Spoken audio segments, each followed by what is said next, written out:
Halo semua, nama saya Gemilang Rafael Ahmad, STB 5592, Prodi Teknik Mesin Kelas A. Saya adalah seorang taruna tingkat 1 Politeknik Pengayuman Indonesia pada jurusan Ilmu Pemasyarakatan.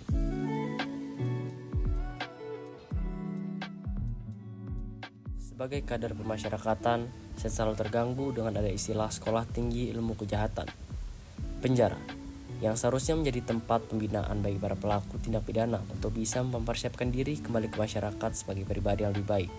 Tetapi yang menjadi fakta bahwa para pelaku tindak pidana keluar dari jeruji besi dengan membawa berbagai warna kejahatan yang baru. Kerusuhan di Rutan Kaban Jahe kemarin bukan hal baru di Indonesia. Penyebabnya beragam. Salah satu yang juga sudah diamini oleh Ibu Dirjen adalah masalah kelebihan kapasitas yang masih belum ada solusi. Indonesia masuk dalam 10 besar negara dengan jumlah narapidana terbesar. Hal ini sebetulnya tidak mengejutkan. Over kapasitas atau kelebihan penghuni menjadi salah satu akar persoalan buruknya kondisi penjara dan rumah tahanan di tanah air. Hal ini merupakan salah satu dari banyaknya alasan dari lahirnya istilah sekolah tinggi ilmu kejahatan. Istilah yang muncul akibat dari kondisi ketika penjara justru menjadi tempat bagi narapidana untuk belajar kejahatan baru, bukan sebagai tempat untuk dibina. Fenomena ini bisa muncul karena setidaknya ada 3 hal yang mendasarinya. 1. Narapidana yang saling berbagi pengalaman kejahatan. 2. Terbentuknya jaringan kriminal baru. Dan 3. Lingkungan yang tidak mendukung pembinaan.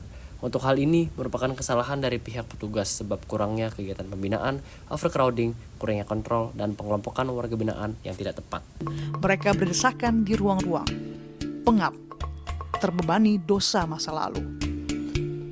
Lapas dengan ruangan yang terbatas kadang memaksa para narapidana hidup di bawah standar kelayakan. Dalam kesempatan ini, saya ingin garis bawahi pada tidak terlaksananya salah satu sistem klasifikasi narapidana yang seharusnya disesuaikan berdasarkan dengan tingkat tindak pidana yang dilakukan. Hal ini telah tercatat di Undang-Undang Nomor 22 Tahun 2022 tentang Pemasyarakatan pada pasal 12 hingga 13 yang membahas tentang pengelompokan narapidana berdasarkan kebutuhan pembinaan, risiko, dan keamanan.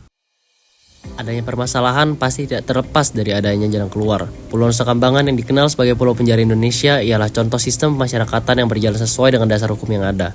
Setidaknya ada 13 unit pelaksana teknis yang terbagi dalam beberapa tingkat keamanan, seperti Lapas Super Maksimum Security yaitu Lapas Kelas 2A Karanganyar, kemudian Lapas Maksimum Security seperti Lapas Kelas 1 Batu, kemudian Lapas Medium Security seperti Lapas Kelas 2 Permisan, dan Lapas Minimum Security seperti Lapas Terbuka Kelas 2B Nusa Kambangan.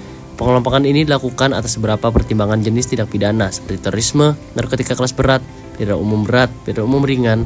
Hal ini ditujukan sebagai upaya tidak terjadinya contamination crime atau narapidana ringan yang tertular tindak pidana berat. Pembinaan secara masif, terarah dan konsisten dari para petugas dapat memberikan perubahan bagi para warga binaan. Petugas yang tidak berintegritas dapat menjadi salah satu pemicu utama dalam terus meningkatnya tingkat kriminalitas bagi para warga binaan yang telah bebas. Maka saya mendukung dan berdiri tegak di belakang para petugas masyarakatan di luar sana yang tengah berupaya melakukan perubahan dan bertahan teguh pada integritas yang terus diterpa dengan berbagai tantangan berat. Dengan perbaikan sumber daya manusia dan sistem pelaksanaan di pemasyarakatan dipastikan dapat memberikan perubahan yang menjanjikan dan dapat dirasakan dampaknya kelak.